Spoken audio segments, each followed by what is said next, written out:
सबको जय मसीह की। मैं जतिन बब्बर और आप देख रहे हैं मसीह परिवार चैनल। जैसे कि आप सब जानते हैं कि मैं इस चैनल पे प्रभु के अलग अलग दासों की वीडियोस डालता हूं, तो अगर आपको हमारा चैनल अच्छा लगता है तो आप इस चैनल को ज़्यादा से ज़्यादा सब्सक्राइब जरूर करें, ताकि आप प्रभु के वचन को सुन सके। वीडियोस को ज़्यादा से ज़्यादा शेयर करें, ताकि जिन लोगों तक वचन नहीं पहुंचा उन तक भी वचन पहुंच सके। सबको जय मसीह की। एक बार मैं आपसे दोबारा कहूँगा कि इस चैनल को सब्सक्राइब जरूर करें और वीडियोस को ज़्यादा से ज़्यादा शेयर करें। जय मसीह की। उन अभिलाषों से, आत्मा से जो युद्ध करती है, लिखे उससे बचे रहो। तो शैतान प्रतिदिन फाइट करता है जीवन से फाइट करता है। तो कोई भी वो प्रॉब्लम्स लाइफ में आ सकती है। तो लिखे जब तुम नाना प्रकार की परीक्षा में पढ़ो तो आनंद की बात समझो। खरा निकलने से आशा उत्पन्न होगी। हालेलुया। तो आओ हम परमेश्वर के कुछ वचनों को पढ़ें, जो जिस वचन में हम बात कर रहे हैं उसके अनुसार। Thank you Jesus. पतरस की किताब निकालेंगे, पहला पतरस, उसका 2 अध्याय, उसकी 1 की हम 12 आयत को पढ़ेंगे। कई वक्त आप जब संसार में चलते हैं आपको बहुत सारे दुख सहने पड़ते हैं। सबसे पहला दुख, जो मैं पहला एक वचन है जो मैं पहले ऑलरेडी दे चुका हूं, इससे मैं फिर भी जो नए लोग हैं आप नोट कर सकते हैं। पहला पतरस 2 की 11 में लिखा है, हे प्रियो, मैं तुमसे विनती करता हूं कि तुम अपने आप को परदेशी और यात्री जानकर उन संसारिक अभिलाषाओं से जो आत्मा से युद्ध करती है बचे रहो। सबसे पहले आपने मरना है अपनी अभिलाषाओं के लिए जो आत्मा से युद्ध करती है। सबसे पहली फाइट क्या है? पहला दुख कौन सा है? जो संसारिक अभिलाषा आत्मिक जीवन से युद्ध करती है, उनसे बचे रहना है। कैसे बचे रह सकते हैं? वचन को पढ़ के, अपनी लाइफ के लिए रेमा वचन प्राप्त करके। उन चीजों को जब आप प्राप्त कर लेते तो आप फिर कंफ्यूज नहीं रहते। हालेलुया। संसारिक जो युद्ध करते हैं उनसे बचे। तो पहली फाइट है आपके अपने आत्मिक जीवन से। आप कौन सा दुख पहला उठाना है? अपने शरीर में अभिलाषाओं से बचना।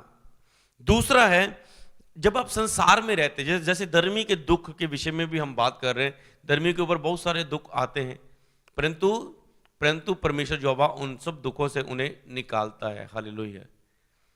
यहां पर लिखे 2 की 12 में लिखे, अन्य जातियों में तुम्हारा चाल चलन भला हो, ताकि जिन बातों में वह तुम्हें कुकर्मी जानकर बदनाम करते हैं, वह तुम्हारे भले कामों को देखकर उन्हीं के कारण कृपा दृष्टि के दिन परमेश्वर की महिमा करें। अब अन्य जातियों में जब आप प्रभु में हैं, कई लोग कहते हैं कि जब हम परमेश्वर में आते हैं संसार विरोध करता है, रिश्तेदार विरोध करते हैं, लोगों को पता नहीं क्या परेशानी है, लोग हमें फेथ में बढ़ने में रोकते हैं, लोग हमारी रुकावट का कारण बन जाते हैं। तो आज का वचन ध्यान से सुने।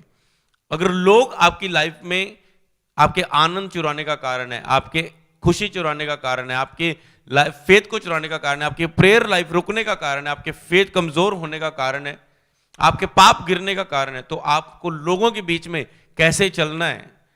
जी आप ध्यान से सुनने इस बात को। पहला पर्सनल युद्ध, दूसरा अन्य जाति जो परमेश्वर को नहीं मानते उन अभिलाषाओं से, वहां पर आपने कैसे जीना है। हालेलुया।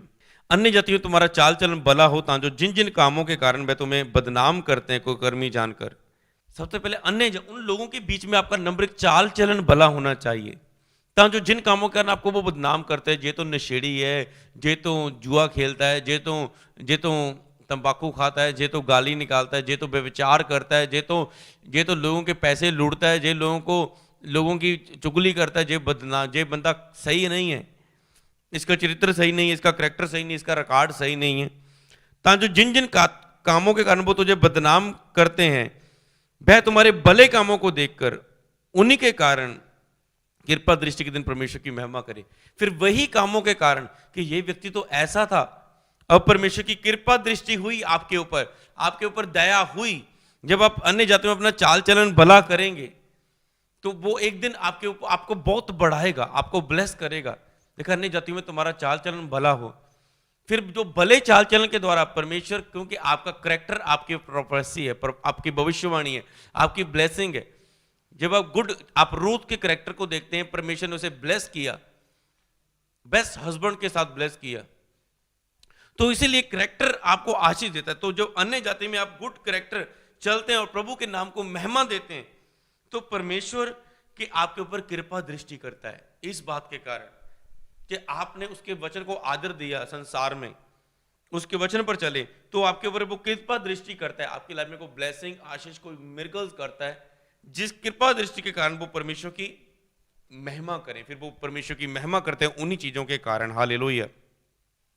हम पढ़ेंगे उसका 15 अध्याय को पढ़ेंगे, इसका 2 की 15 को, हमने 12 पढ़ा, 15 को पढ़ेंगे। क्योंकि परमेश्वर की इच्छा यह है कि तुम भले काम करने के द्वारा निर्बुद्धि लोगों की अज्ञानता की बातों को बंद कर दो। कैसे जीना है आपने? अगर आपका घराना प्रभु में नहीं है, आपके जहां जॉब करते लोग प्रभु में नहीं है, संसार में लोग प्रभु में नहीं है, आपने उनके बीच में कैसे रहना है? कहते तुम भले काम करने के द्वारा निर्बुद्धि लोगों की अज्ञानता की बातों को बंद कर दो। वो निर्बुद्ध हैं, जो परमेश्वर, अन्य जाति कौन लोग हैं? जो परमेश्वर को नहीं जानते उन्हें बोलते हैं अन्य जाति लोग। मतलब जो परमेश्वर की जाति से नहीं, परमेश्वर के धार्मिकता पर बिलीव नहीं करते, परमेश्वर को नहीं जानते, उनकी निर्बुद्धि लोगों की अज्ञानता की बातों को बंद कर दो। मतलब भले काम कर, आप ऐसे भले काम करें अपनी लाइफ में। उनकी अज्ञानता मतलब जब हम प्रभु में आए, लोगों की सोचती लैब, यहां पर तो मिडिल क्लास लोग जाते हैं, यहां पर तो ये लोग जाते हैं, वो लोग जाते हैं, तू केड़े पुट्ठे पासे लग गया, किन रास्ते पे चल गया। अब जब उसी में, मसीह में मेरे भले कामों को देखकर, मसीह में मेरी आशीष को देखकर, ब्लेसिंग को देखकर, उन्नति को देखकर, परमेश्वर के अनुग्रह को, दया को मेरे जीवन में देखकर, पर भले काम, मसीह में भले काम करने के द्वारा, मतलब अपनी लाइफ में कुछ बन के दिखाने के द्वारा उनकी अज्ञानता की बातों को लेकर बंद कर दो। तो आपका आज ये लक्ष्य मिल रहा है आपको एक, कि मैंने अन्य जाति में ऐसा बन के दिखाना है। क्या बन के दिखाना है? इस टारगेट को, लक्ष्य को लिखो अपनी लाइफ में, क्योंकि परमेश्वर की इच्छा यह है कि तुम भले काम करने के द्वारा निर्बुद्धि लोगों की अज्ञानता की बातों को बंद कर दो। भले काम करो। उन निर्बुद्धि लोगों को जो अन्य जातियों में तो आपका विरोध करते हैं, उनकी अज्ञानता की बातों को आप शब्दों से नहीं, काउंसलिंग करके नहीं, फाइट करके नहीं, कुछ बन के दिखा के मसीह में आशीषित होके उनकी अज्ञानता की बातों को बंद करना है। तो आप कहते हैं ना, आपका मुंह जवाब ना दे, आपकी आशीष उनको जवाब दे, आपकी ब्लेसिंग उनको जवाब दे, परमेश्वर की महिमा आपके जीवन में उनको जवाब दे। तो आज ये लक्ष्य रख लो। अगर कल, आज के बाद कोई आपको इमोशनल करे, आपका विरोध करे मसीह में, तो उस समय उस विरोध से रोना नहीं, अपने अंदर एक ऐसी जलन भर लो कि आज इसने ये शब्द बोला कि तू मसीह में होकर तेरा सब कुछ खराब हो जाना, मैं इतनी प्रेयर करूंगा, इतना पवित्रता में जीऊंगा, इतना बाइबल पढ़ूंगा, इतने रोजे रखूंगा, इतना परमेश्वर को प्रसन्न करूंगा और परमेश्वर मुझे फिर आशीष करेगा और मैं ऐसा बनूंगा, अपनी भले काम ऐसे करूंगा मसीह में होके कि जो उन भले कामों को देखकर मेरे परमेश्वर की वड्याई करेंगे, इनकी जो ज्ञानता की बातें बंद हो जाएंगी। जब मैं मसीह में इन्हें आशीष होके, जब मेरा वीजा मेरे सामने होगा, मेरा सेवकाई का लेवल मेरे सामने होगा, मेरे पास ब्लेसिंग्स मेरे पास होगी, मेरा बेबी मेरे पास होगा, जब मैं परमेश्वर से आशीष रोज रख के प्रेयर करके बोलूंगा, तो इनकी अज्ञानता की बातों को मैं बंद करूंगा। लेकिन जब तुम परीक्षा में पढ़ो तो उसे आनंद की बात समझो। जब वो आपको कुछ बोले तो उसे टारगेट ले लो कि इन्होंने बोला है, बस मैंने। आज लोग उल्टा करते हैं, अन्य जातियों ने कुछ बोले और क्या कहते हैं, घर में जाकर रोएंगे, हो प्रभु तेरे लिए मैंने ये सह लिया, मैंने वो सह लिया, प्रभु तेरे करके चुप सी नहीं था, मैं तो है कर देना सी, हो कर देना सी, ऐसी बातें करेंगे। नो, उन्होंने बोला, हे परमेश्वर, जैसे पतरस को जब चेलों को सताया गया और जेल में फेंक दिया गया, उसने कहा हे परमेश्वर, कहा यीशु के नाम से कोई भी प्रचार नहीं करना। उसने क्या कहा? ये नहीं कि ओ प्रभु, इस तो तेरी सेवा करते थे, हम तो तेरी सेवा करते थे, पर हमें ये क्या सहना पड़ गया तेरे कारण। उन्होंने कहा हे परमेश्वर, इनकी धमकियों को देख और चंगा करने के लिए अपना हाथ अपने सेवक पर बढ़ा दे, ताकि जो चिन्ह और चमत्कार तेरे पुत्र यीशु नासरी के नाम में इनके बीच में दिखाए जाए। कहता है इनकी बोलती तो ऐसे ही बंद होगी जब तू अपनी सामर्थ मुझ में दिखाएगा, और ये और चमत्कार देखेंगे तेरे नाम में, तो इनकी बंद हो जाएगी जो बातें, तो जो कुछ नहीं कर पाएंगे। एक लंगड़ा उन्होंने चला दिया, वो नहीं उनसे जरा गया, वो कहते अब तो फंस गए, सबके बीच में चमत्कार हुआ, हम इसे इग्नोर नहीं कर सकते, तो और वो कैसे बचेंगे उन्हें। हालेलुया। तो इसीलिए आपने ये लक्ष्य लेना, जब आपको वो अपने भले चाल चलन के द्वारा, भले कामों के द्वारा उनकी अज्ञानता की बातों को बंद करना है। हालेलुया। 15 के बाद हम और पढ़ेंगे एक वचन को जिसमें अन्य जाति में आपने कैसे चलना है। 3 की पढ़ेंगे हम 12 आयत 3 की 12 में लिखा है, क्योंकि प्रभु की आंखें धर्मियों पर लगी रहती है और उसके कान उसकी विनती की ओर लगे रहते हैं, परंतु बुराई करने वालों के वह बेमुख रहता है। 13 आयत को ध्यान से पढ़ेंगे। यदि तुम भलाई करने के लिए उत्तेजित रहो तो तुम्हारी बुराई करने वाला फिर कौन है? बाइबल में लिखा, अगर तुम भलाई करने में उत्तेजित रहो, लगे रहो स्पीड के साथ, तो तुम्हारा फिर बुराई करने वाला कौन होगा? बुराई उनकी होती है जो मसीह में भी अपने आप को बदलते नहीं है, मसीह में भी आने के बाद चेंज नहीं करते। फिर अन्य जातियों ने जो बातें बोलती वो सच बोलती हैं, वो झूठ नहीं बोलती। हालेलुया। चंगे आप अपनी गलती के कारण नहीं हो रहे, अपनी कमजोरी ना छोड़ने के कारण। वो पता क्या बोलते हैं? प्रभु तुझे चंगा नहीं करता। क्या मिला तुझे चर्च में? आप ये नहीं बताएंगे कि मेरी कमजोरी है, मेरी कमी है। आप ये बोलेंगे कोई नहीं, एक दिन करेगा परमेश्वर, एक दिन करेगा, एक दिन करेगा। हालेलुया। नहीं, परमेश्वर मुझे चंगाई देगा। आपने सुसमाचार ही एक गलत बोया है अन्य जाति में। पहले अपने सुसमाचार को चेंज करो, ये बात भी सीख लो अन्य जाति में कैसे जीना है। अच्छा, तो चर्च जाने लग पे, क्यों तू क्यों जाना शुरू करता? जी बच्चे दी आशीष लेने ले। ठीक है, बच्चे दी आशीष लेने ले, क्या बेबी मिल जाए? ओके ठीक है, अब वो जा रहे हैं। 1 साल बेबी नहीं हुआ, 2 साल बेबी नहीं हुआ, 3 साल बेबी नहीं हुआ। तुझे कुछ मिला तो नहीं चर्च में जाके? कब मिलेगा तुझे? क्या फायदा हुआ तुझे? तेरे चर्च जाने की तेरी बीमारियां प्रॉब्लम बढ़ गई, क्या हल हुआ तेरा? कुछ भी नहीं हुआ। अब आप क्या करेंगे? नहीं, परमेश्वर मुझे देगा, परमेश्वर मुझे करेगा, मेरा पूरा भरोसा है वो मुझे देगा। और आप कहते प्रभु मुझे दे, प्रभु मुझे दे, इसकी मुंह को बंद कर दे, बंद कर दे, मुझे कुछ बना दे, मुझे वीजा दे, इसका मुंह बंद हो जाए, प्रभु मुझे। हालेलुया। तो आप उनके बीच में जब वो आपने सुसमाचार ही ऐसा बोल दिया है कि मैं चर्च में कुछ लेने के लिए आया हूं। मैं बताता हूं, अगर जब भी आप अन्य जातियों में जाएं, जब कोई रिश्तेदार आपको मिले, आप उन्हें बताएं, कभी भी ये मत बोना उनके जीवन में कि मैं आशीष बरकत लेने के लिए गया। उन्हें बोलो कि मुझे सच्चा मार्ग मिल गया, मुझे चर्च में जाके शांति मिल गई, मुझे चर्च में जाके मेरा दुख दूर हो गया। पहले मैं पर्सनल रोता रहता था, अब उस वचनों ने मुझे तसल्ली दे दी है, मुझे जीवन जीना सिखा दिया, जिंदगी का मुझे मकसद पता चल गया है। मेरे अब भलाई के काम मैं करूंगा, वो परमेश्वर को दिखेंगे। पहले मेरे पाप मेरे सामने से, मैं बहुत पापी था, मेरे पाप मुझे नजर आए, मेरी गलतियां मुझे नजर आई कि मैं नशा करता हूं, कि मैं गाली निकालता हूं, मैं गंदी निगाह से लड़कियों को देखता हूं, छेड़ता था, मेरे अंदर ये कमियां थी। पर अब मैं उसे छोड़ना शुरू कर चुका हूं। मुझे परमेश्वर कुछ दे चाहे ना दे, वो मेरा परमेश्वर है, वही सच्चाई। अब मैं उसके पीछे चलूंगा। बोलो इस वचन को, कभी भी जिंदगी भर वो आपको बोल नहीं पाएंगे तुझे क्या मिला करके। उसने सब कुछ तो दे दिया है, अब केवल हम धन्यवाद करने के लिए चर्च जाएंगे। परमेश्वर तूने अपना इकलौता पुत्र दिया, हम उसका धन्यवाद करने के लिए तेरे फाटकों में प्रवेश करते हैं। धन्यवाद के साथ तेरे भवन में आऊं, स्तुति करते हुए तेरे आंगनों में गाऊं, तू धन्य है, तू महिमा के योग्य है। अब केवल मैं तारीफ करने के लिए, पर मैं इसलिए चर्च जाता हूं कि परमेश्वर की महिमा करूं।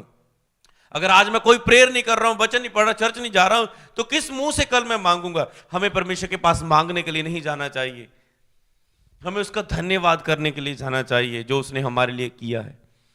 तो आपका सुसमाचार नंबर 1 अन्य जातियों के बीच में सही होना चाहिए। हालेलुया। तो लिखा है, यदि तुम धर्म के कारण, 14 आयत में, पहला पत्रस 3 की 14 में लिखा है, परंतु यदि तुम धर्म के कारण दुख भी उठाओ तो धन्य हो। लिखा है, जब तुम धर्म के कारण दुख उठाओ, धर्म मतलब यीशु मसीह में जो धार्मिकता में चलने के कारण, यदि तुम धर्म के कारण दुख भी उठाओ तो तुम धन्य हो। पर लोगों के डराने से मत डरो और ना घबराओ, पर मसीह को प्रभु जानकर अपने अपने मन में पवित्र समझो। जो कोई तुमसे तुम्हारी आशा के विषय में पूछे, उसे उत्तर देने के लिए सर्वदा तैयार रहो। कभी भी आपकी मसीह में आशा के बारे में कोई पूछे, परमेश्वर के प्रति आपकी क्या आस है, क्या विश्वास है, तो उसे उत्तर देने के लिए हमेशा तैयार रहो। कैसे उत्तर देना चाहिए? आज लोगों का सुसमाचार बिल्कुल रॉन्ग है। तो यहां पर वचन बताने को कैसे कहा, ध्यान से सुने। जो कोई तुमसे तुम्हारी आशा के विषय में पूछे, यार की होया भरावा, तेनू बेबी ब्लेसिंग मिली, किद्दां मिली तेनू? यार तू बड़ी, तेरी लाइफ बदल गई, की होया यार, दसता सही। सुसमाचार बहुत, तो कैसे बहुत सुसमाचार लिखा है? तो उसे उत्तर देने के लिए सर्वदा तैयार रहो, पर कैसे? नम्रता और भय के साथ, और विवेक को शुद्ध रखो। नम्रता से, भय से, शुद्ध विवेक के साथ कहीं आप गलत वचन ना, शुभ समाचार ना बो दें। भय से, नम्रता से, प्यार से उन्हें वचन बताओ, प्यार से उन्हें वचन बताओ, क्योंकि प्रेम सब बातों को हल कर देता है। प्रेम से मसले हल हो जाते हैं। उन्होंने अभी तक गहराई से परमेश्वर को नहीं जाना, तो आप उनको ऐसा शब्द बोलेंगे, कभी भी आपका वचन नहीं सुनेंगे। चाहे जितने मिरेकल दिखा लो, जितना मर्जी सुसमाचार बोलो, जितनी मर्जी अनॉइंटेड वीडियो ने सेंड कर दो, क्योंकि आपने गलत सुसमाचार बोल दिया पहले ही। यीशु ही प्रभु है, मार्ग, सत्य और जिंदगी यीशु मसीह है। जो उस पर विश्वास करेगा वो बचाया जाएगा, जो नहीं विश्वास करेगा वह दोषी ठहराया जाएगा। ये है सुसमाचार। पहले तो आपका ये चंगाई ले लो यीशु के पास। जब भी सुसमाचार प्रचार करो, प्रभु के स्वभाव के बारे में बताओ, क्योंकि शैतान चमत्कार की कॉपी कर सकता है, यीशु के चरित्र की कॉपी नहीं कर सकता। करैक्टर केवल, होलीनेस केवल परमेश्वर में, यीशु मसीह में। तो जब आप उसकी करैक्टर का प्रचार करेंगे, उसने सताने वालों को आशीष दी, उन्हें इतना प्रेम किया कि अपना पुत्र दे दिया। उसने गाली बदले गाली नहीं दी। उसने कहा मैं लोगों के प्राणों को नाश करने के लिए नहीं आया। ऐसे बहुत सारे दुनिया में पापियों को मारने आए, पापियों को खत्म करने आए। यीशु ने कहा मैं पापियों को मारने नहीं आया, मैं खुद इनके लिए जान दूंगा, मैं इनके पाप को खत्म करने आया। मैं पापी से नफरत नहीं करता, मैं पाप से नफरत करता हूं। और जब आप उसके उस सामर्थ और महिमा के बारे में बताएंगे और वो सचमुच जान जाएंगे यीशु ही प्रभु है। सचमुच जो चीजें हमने इसके द्वारा, इसके प्रभु में देखी, वो हमने कभी नहीं देखी किसी में। हालेलुया। तो आज जिसको आप चंगाई के बारे में लेकर आए, कल उसको चंगाई नहीं मिलेगी, वो यीशु से दूर हो जाएगा। पर जिसको आपने यीशु के प्रेम के बारे में, जिसने टेस्ट कर लिया, चाहे उसे चंगाई मिले चाहे ना, वो यीशु को कभी नहीं छोड़ेगा। दूसरा सुसमाचार में गलती, अच्छा जी यीशु को लाना, प्रेरक हो जाएगी थाली, तेरी रसौली ठीक हो जाएगी, तेनू बेबी मिल जाएगा, पर तेनू अपने छड़ने पैने, पर तुझे अपने वो छोड़ने पड़ेगी जो पाठ पूजा तू करती है पहले, पर तुझे वो छोड़नी पड़ेगी। अब तक उसके ऊपर परमेश्वर की ज्योति प्रगट नहीं हुई, परमेश्वर की महिमा प्रगट नहीं हुई, सच्चाई प्रगट नहीं हुई, उसके लिए तो वो रब है, परमेश्वर है, सब कुछ है, क्यों छोड़ेगा वो? हालेलुया। अगर उसने चंगाई लेने के लिए उसे छोड़ा है तो वो उद्धार नहीं उसने प्राप्त किया। चाहे उसने बपतिस्मा ले लिया, कई लोगों का मसीह का बपतिस्मा गलत हुआ है, इसलिए भी उनकी हीलिंग नहीं हो रही। वो यीशु में तो है, बपतिस्मा तो हुआ, पर उन्होंने बपतिस्मा क्यों लिया था? दुष्ट आत्मा मेरे से निकल जाए, बपतिस्मा ले लिया। मुझे चंगाई मिल जाए, बपतिस्मा ले लिया। इसलिए नहीं कि यार परमेश्वर धन्यवाद, मैं तो तेरी सच्चाई से दूर था, मैं तो तुझे मूर्ति समझता था, मैं तुम्हें पत्थर समझता था, मैंने तेरी बहुत बेइज्जती की परमेश्वर, तू ऐसा नहीं था, तू तो आकाश को बनाने वाला परमेश्वर है। मैं तेरे को घर में कॉर्नर में तुझे फिट करके रखा था, मैं बहुत गलतियों में था, मैं पाप में था, मैं भक्ति भी करता था, पाप में भी जीता था, पर मेरे पाप मेरे सामने प्रगट नहीं थे। आज तेरी हुजूरी ने मुझे छुआ, चर्च में आके जब तेरे इस बच्चे ने वचन बताया, तो तेरे जब मैं बाइबल को पढ़ा, तेरे आत्मा ने मुझे छुआ। अब मेरी गलती, मेरे पाप मेरे सामने है। यीशु मसीह तू ही परमेश्वर है, तू ही प्रभु है और कुछ नहीं है। उसके ऊपर प्रगटीकरण ऐसा आत्मा का होना चाहिए, और वो खुद बोलेगा अंदर से, हाँ मैं पापी हूं, मुझे मेरे पापों की माफी की जरूरत है, मैं स्वर्ग और उद्धार को लेना चाहता हूं, मैं बपतिस्मा लेना चाहता हूं। लेकिन यदि तुम धर्म के कारण दुख भी उठाओ तो धन्य हो, पर लोगों की डराई से ना डरो और ना घबराओ, पर मसीह के उपस्थित जान के पवित्र समझो। हमने क्या बना? सुसमाचार कैसे सुनाना, 16 आयत में, और विवेक भी शुद्ध रखो, इसलिए कि जिन जिन बातों के विषय में तुम्हारी बदनामी होती है, उनके विषय में जो मसीह में तुम्हारे अच्छे चाल चलन का अपमान करते हैं, लज्जित हो। कहता है अच्छा सुसमाचार सुनाओ, ताकि जो तुम्हारे मसीह में अच्छा चाल चलन का, तुम अच्छे चाल चलन में चलते हो और वो तुम्हें बदनाम करते हैं, तुम्हारी बदनामी होती थी, और जो मसीह में तुम्हारे अच्छे चाल चलन का अपमान करते हैं वे लज्जित हो सकता है आप मसीह में बहुत अच्छे चलते हैं और वो आपके अच्छे चलने का अपमान करते हैं।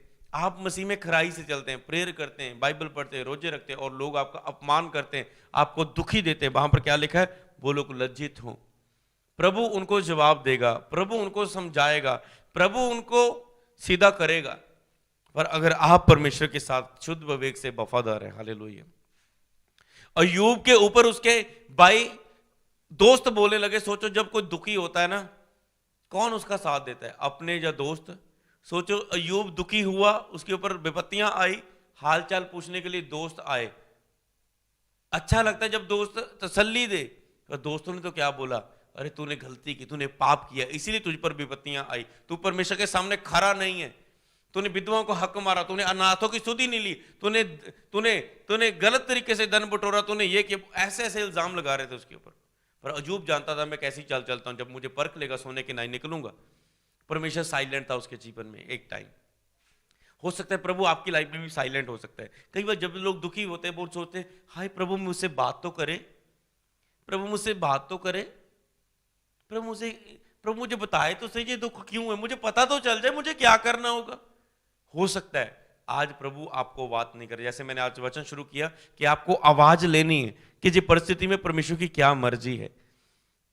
तो वो हो सकता है प्रभु आपकी लाइफ में साइलेंट रहे, हो सकता है आवाज ना आए 1-2 महीने 1-2 साल, क्योंकि प्रभु अयूब की लाइफ में एक टाइम चुप था और वो बोलते गए परमेश्वर आए फिर अपने में, और परमेश्वर ने अयूब से बात की। कहता है क्या अयूब मैं तेरे विषय में बोलना चाहता हूं, वो कौन होते मेरे न्याय को बिगाड़ने वाले, वो कौन होते मेरे न्याय को बिगाड़ने वाले। अगर मैंने धार्मिकता में तुझे परखने के लिए कि तू मुझ पर कितना विश्वास करता हूं, जो दुख तुझ पर आने दिए, वो कौन होते हैं बोलने वाले कि अयूब तूने पाप किया, मेरे न्याय को बिगाड़ने वाले वो कौन होते हैं, कि अयूब तूने पाप किया इसलिए तुझ पर दुख, वो कौन होते हैं न्याय करने वाले। इस तरह एक दिन मैंने प्रचार किया था, समय से पहले किसी बात का न्याय ना करो, परमेश्वर वही है जो अंधकार में छुपी बातों को ज्योति में प्रगट करेगा। समय से पहले किसी बात को न्याय ना करो, अपने ही बोल मत बोलते जाओ ये हुआ वो हुआ, नो नो नो। तो परमेश्वर कहता क्या वो मुझसे पहले, जब आकाश पृथ्वी बना था तब वो कहां थे, मतलब मैं पहले हूं, वो कौन होते आगे बोलने वाले मेरे बाद आकर तेरे विषय में।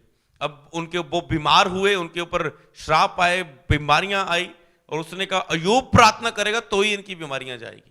फिर अयूब ने अपने मित्रों के लिए प्रार्थना की, परमेश्वर उनका सारा दुख दूर किया, अयूब का जितना पहले था उसके दुगना करके उसे आशीषित किया परमेश्वर ने।